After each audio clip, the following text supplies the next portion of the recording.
And you're gonna fail, and you're gonna fail, and you're gonna fail, and you're gonna fail, and then you're gonna win.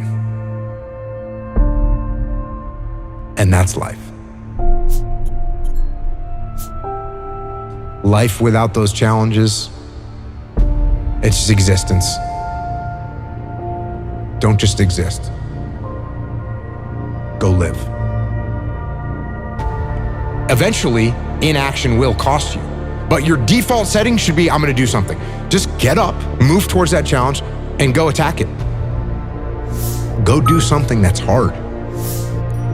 Struggle sucks. Depends on how you frame it. If you want freedom in your life, you have to have discipline. Move towards that challenge, whatever that challenge is.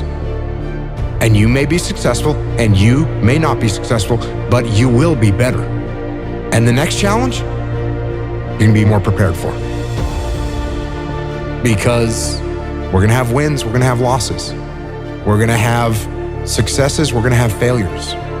We're gonna have good nights, we're gonna have bad nights. We're gonna have good relationships, we're gonna have bad relationships. We're gonna have good ideas and bad ideas. We're gonna make money, we're gonna lose money. All these things are gonna happen.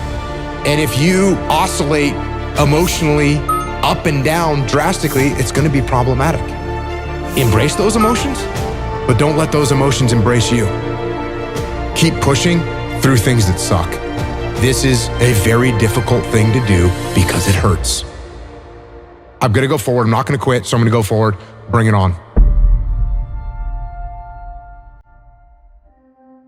When you talk to people that went to SEAL training that didn't make it, most of the time, it's some reason. There's a medical reason, there's a family problem.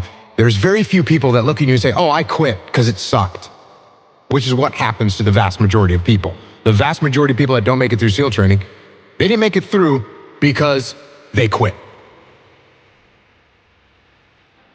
Your excuses will destroy you and take everything that you ever wanted from you if you let them.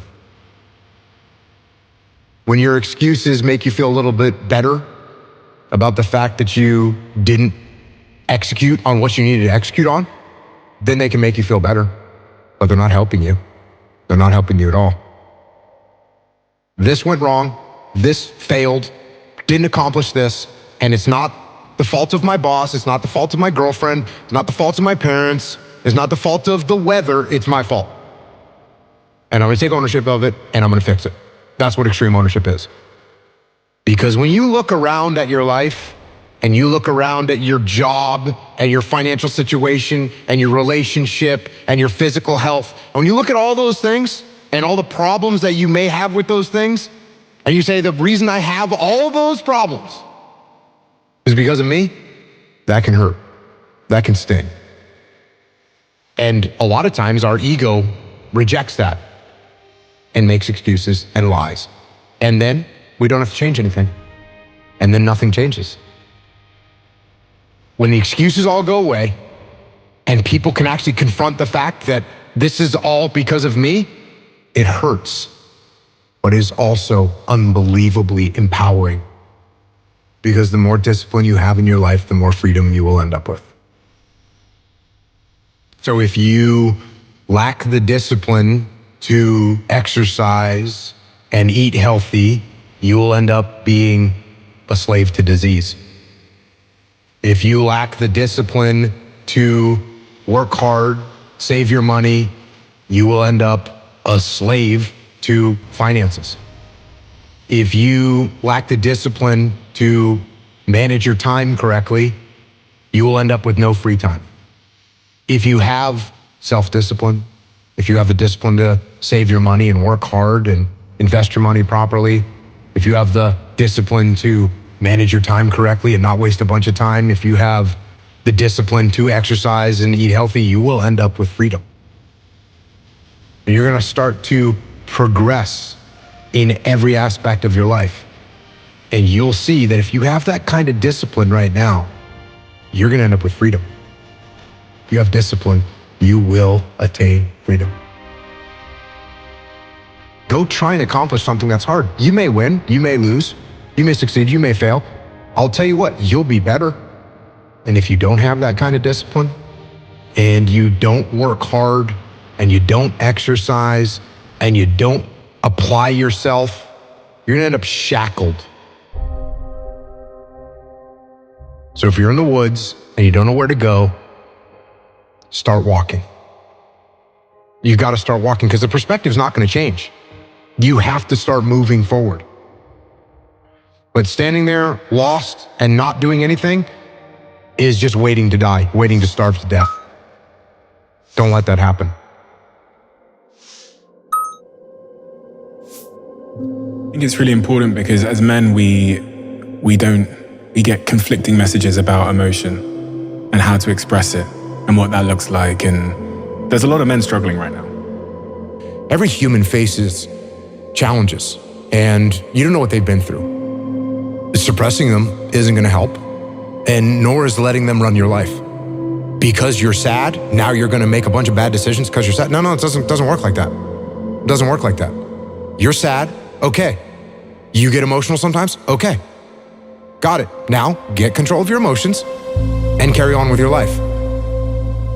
And sometimes you're going to get hit with those waves. And that's okay. Oh, I'm having an emotional moment right now. There's something wrong with me. No, there's nothing wrong with you. There's nothing wrong with you. The other extreme is, I'm letting my emotions run my life and I'm making a bunch of bad decisions. And my excuse is, I lost some friends or I had this traumatic experience happen to me. That's why I'm doing, that's just an excuse. And it's a very easy excuse. Guess what?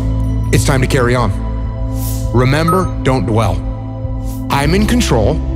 This is my life. If you are in the problem, you won't see the solution to the problem. Take a step back, detach from the chaos, detach from the mayhem, detach from your emotions, detach from your ego, and be able to assess the best way to execute. That is the job of a leader. If you take any trait of a human being and you take it to an extreme, masculine or feminine or otherwise, you take it to an extreme, it's going to be a problem. Is it good to have no emotions whatsoever? No, that's called a sociopath. Is it good to let your emotions run your life and make your decisions based on your emotions? No, that's not good either. What do we want to be as a human, as a man? We want to be balanced. It's much easier to be extreme. It's much easier to say, no emotions, cool, and turn them off. That's easier. Or total emotion mayhem, that's easier. It's harder to find balance. It's harder to find balance in business. It's harder to find balance in life. It's hard to find balance. But you have to be balanced. Because what I want is for the team to win. So be balanced. You're going to be okay.